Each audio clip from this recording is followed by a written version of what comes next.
Alright, in this video, I'm going to go through resistors.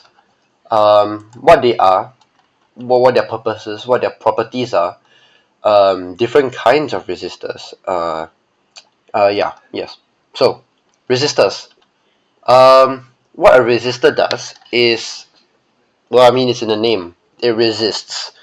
So, when a current flows through it, right, it basically decreases the current. It slows it down. So, it's a slower downer. So like if let's say we have a resistor and then like we input 6 amps, the output would be significantly smaller because again the point of the resistor is to resist the current. So okay, in actual words, the what a resistor does is that it resists the flow of current. Yeah. Alright. So what does a resistor look like? Um, we will mostly see it in the exam, or we will only see it in the exam as this bar form. This form here. It can also be denoted with this zigzag way. Now, in my videos, right, you're going to see me use this zigzag way to draw resistors and not this bar. And the reason is because this bar is very stupid, dumb, stupid, dumb, dumb, stupid, dumb symbol. It is a dumb, dumb, stupid, dumb symbol. And the person who made this the standard for the O levels.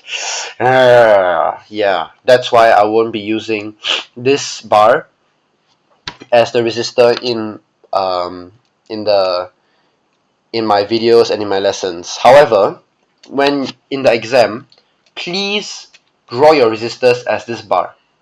Do not draw it as a zigzag way. So, oh, and here I have an inductor, and this could be confused with this zigzag link. So just know that the resistor is like this, while the inductor has these curls. So it looks similar, so I just decided to add that in so that you know that there is a difference. Okay, so that's how the resistor looks like. Here we have like Ohm's laws, but this V equals IR, right? It relates voltage and current to resistance. That's why I felt like it was necessary to add in. So we can see here R is actually the voltage divided by the current. Yeah. Okay, and you need to know this. Alright. So now the properties of resistors. What makes the resistor have that certain resistance? Um, there are three factors. First factor is the material itself, its resistivity level. So there is a value known as resistivity. It is a derived quantity. Um, Also, the next property that determines the resistance is the length of that resistor, and finally the surface area, or the sorry, not the surface area, the cross-sectional area of that resistor. Yes, and they all relate to each other in this equation in the center here. The resistance is equals to the resistivity of the material times the length of the material divided by the cross-sectional area of that material. Yep. So with these three properties, we'll get the resistance. So let's talk about resistivity first. With every single material, there is a certain resistivity value. The smaller the resistivity, the less resistive that material is, obviously. So you can see here, silver has the smallest resistivity with a resistivity of around 1.6 times 10 to the power of negative 8 ohm meters. Ohm meters is the unit for resistivity. Okay, and then we have like at the extreme end, the most resistive thing here is carbon with a resistivity of 3.6 times 10 to the power of negative 5 ohm meters. Yeah. So that's just resistivity. Next, the length. So here, right, we actually have two wires.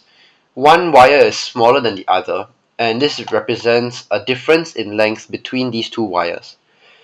Okay, so now I'm going to ask you, which one is more resistive, A or B? Alright, the answer is B.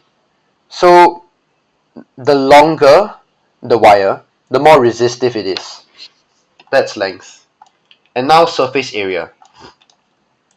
So we have these two wires here. And let me just say now, they have the exact same length. So the only difference between these two wires is the cross-sectional area. So could you tell me, or okay, let me ask you, which wire do you think has the least resistance?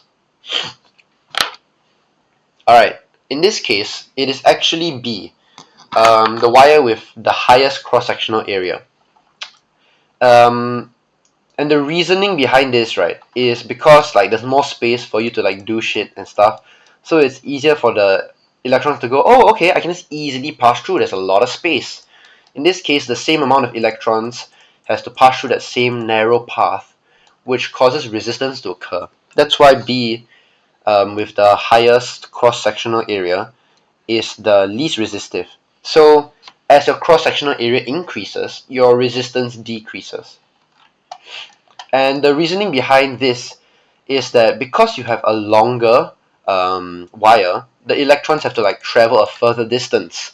So again, that will cause resistance, or it'll take longer for the current to reach the end. As such, the resistance is higher as your length increases of your wire lah. So that's the three properties of a conductor of a wire that affect the resistance. And they all relate to this equation here. R is equals to resistivity times length divided by cross-sectional area. Do you have to memorize this equation? Yes, you do. Yeah. Okay, and we're reaching the tail end of this lesson. In this last bit, I want to talk about the potentiometer or the trim pot. So what it is basically is a variable resistor. With the twist of a knob, right, of its knob, you can change its resistance from like 10 ohms to a million ohms or whatever. So basically it lets you change its resistance. How does it do this? In most trim pots and potentiometers, right, there is a coil of wire. So you see a coil of wire like this. In the actual circuit, or in the actual component, the wire is much more compressed, so it may look something like this. And there are actually three pins to the potentiometer or the trim pot. So we got these two legs here, and we got this common leg here. So how does it work? In the potentiometer and in trim pot, there is this function, this structure here, and it's a wiper. And this wiper is connected to the knob. So basically, if you twist the knob, right, the wiper could be at here, right, and then suddenly it could be here. If we open up the coil, it's basically like the wiper could be here, then with a twist of the knob, the wiper is here. Okay, how the hell does this help us? These other legs come in. This leg here and this leg here, they actually connect to the ends of the coil. So now recall, remember when I said that length determines resistance? The higher the length, the higher the resistance. So let's say the wiper, I turn the knob such that the wiper is at this green spot here. The path to this leg is shortest. You only have to travel this distance. But if we wanted to go the other way, if we wanted to go here, we have to travel this entire coil.